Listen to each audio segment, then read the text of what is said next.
And we're back to learning Illustrator in a year, day 188. And let me show you how you can create a 3D extrude effect. So we go back to Effect, 3D and Materials and use Extrude and Bevel. In the last video we've used the plane. This time we want to use Extrude.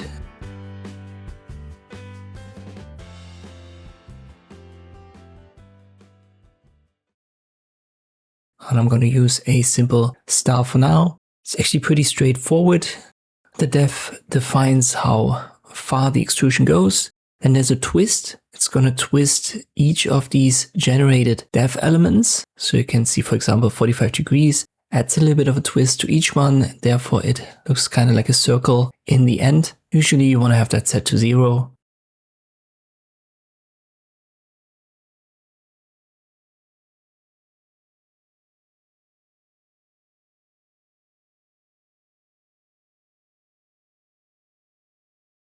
On the taper, this is another angle adjustment. You can see they get a little bit positioned behind the original shape when you go down, and at 100% you have the maximum angle.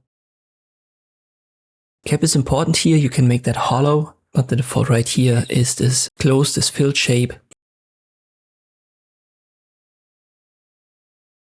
You still have these adjustments on the shape itself, but these are rotation adjustments. I've shown you that in the last video. So that's for a plane rotation, X, Y, and Z axis.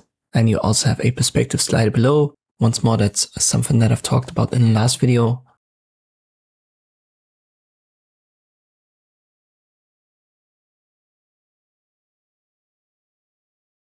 And if we close it and open the appearance panel, if you can't find that, go to Window, click on Appearance.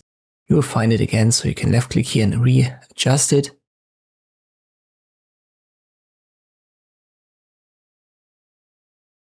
Let us add that to text, because this is an interesting effect, especially if we follow up on our isometric text that we've created in the last video. And make that red as well. The appearance is empty. We go to Effect, 3D and Materials, use Extrude and Bevel.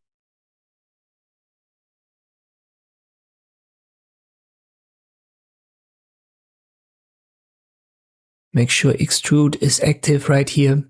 And then you can already see how this text gets a 3D design, a 3D form.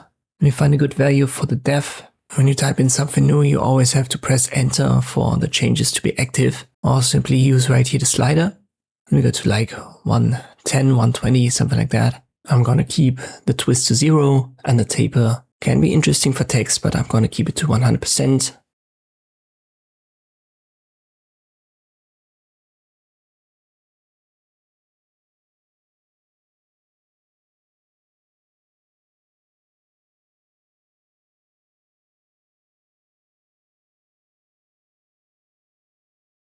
And for the presets, we're going to use isometric,